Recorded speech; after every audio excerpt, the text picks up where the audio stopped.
సంవత్సరం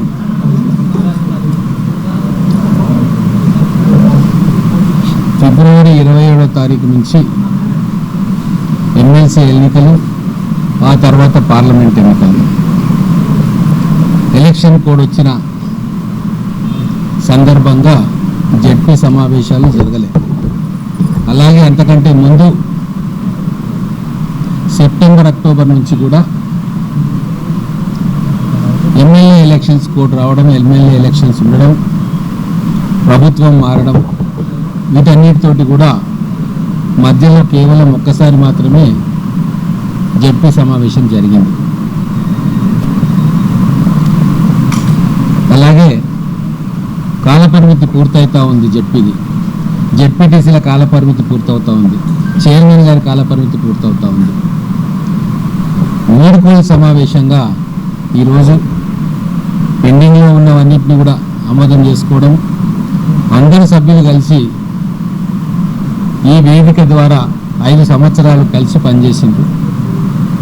అందరూ కలిసి ఫేర్వెల్గా కలిసి మనసు విప్పి మాట్లాడుకొని భోజనం చేసి పెండింగ్ అన్నీ కూడా కార్యక్రమాలు పూర్తి చేసుకుందామనే సదుద్దేశంతో చైర్మన్ గారు, సిఇఓ గారు కలిసి అందరి ఆమోదంతో జడ్పీ సమావేశాల తేదీ ప్రకటించడం జరిగింది.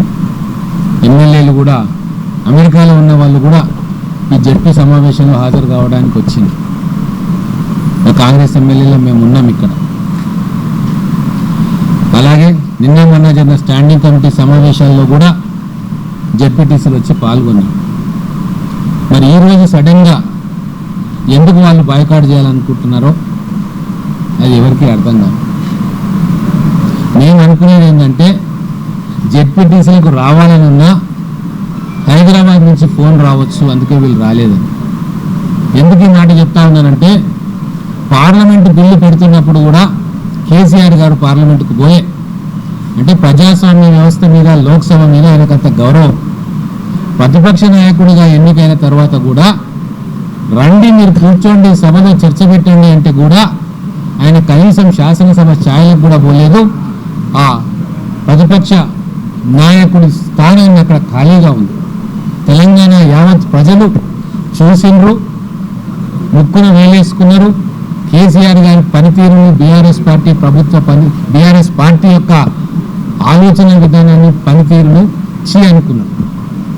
ప్రజాస్వామ్య విలువల పట్ల వీళ్ళకు నమ్మకం లేదు అని చెప్పి తీర్మానించుకొని ఈ పార్లమెంట్ ఎన్నికల్లో ఒక్క సీటు కూడా వాళ్ళకి ఇవ్వలే. ఎందుకు అంటే, తెలంగాణ బిల్లులో కూడా కేసీఆర్ గారు పార్లమెంటుకు పోలేదు కదా. ఈ నాయకులకు పార్లమెంటుకు పంపిస్తే వాళ్ళు విందులు వినోదాలు తప్ప పార్లమెంటు కార్యక్రమాల్లో వాళ్ళు పాలు పంచుకోరు అని నమ్మకం తోటి పార్లమెంట్లో వాళ్ళు ఎవరిని కూడా గెలిపేయాలి. తెలంగాణలో 0 సీట్లు వచ్చినాయి.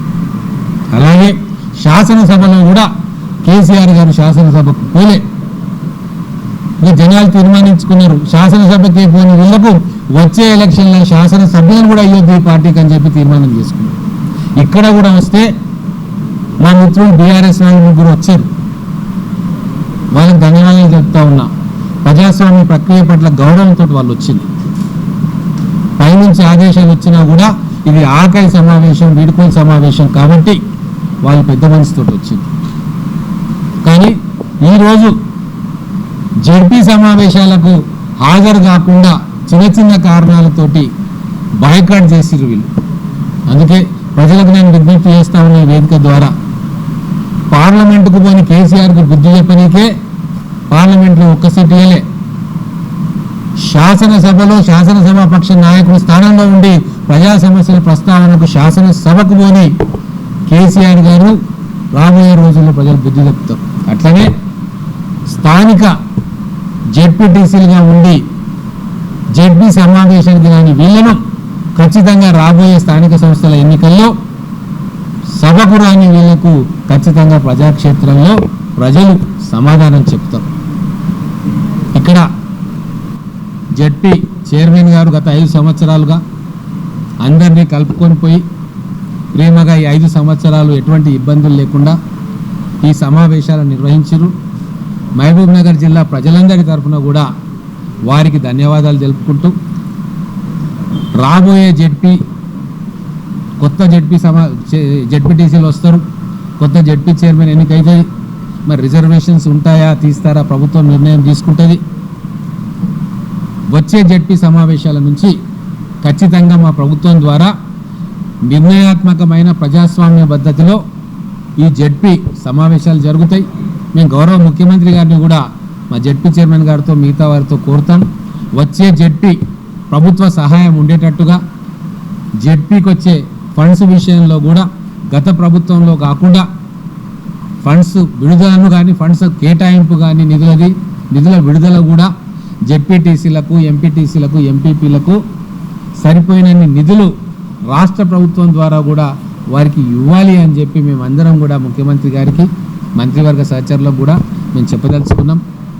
రాజీవ్ గాంధీ గారు పంచాయతీరాజ్ సిస్టమ్ తెచ్చిందే ప్రజలకు జవాబుదారీగా ఎంపీలు, ఎమ్మెల్యేలు, స్థానిక సంస్థల ప్రజాప్రతినిధులు, చివరికి సర్పంచ్, వార్డు మెంబర్ దాకా తెలంగాణ భారతదేశం మొత్తంలో కూడా గ్రామాల్లో ప్రజాస్వామ్య స్ఫూర్తి ఉండాలని చెప్పి ఈ పంచాయతీరాజ్ సిస్టమ్ను కాంగ్రెస్ పార్టీ తీసుకొచ్చింది. దాన్ని ఇంకా మరింతగా ప్రజల్లోకి చేరువ చేసింది స్వర్గీయ రాజీవ్ గాంధీ గారు.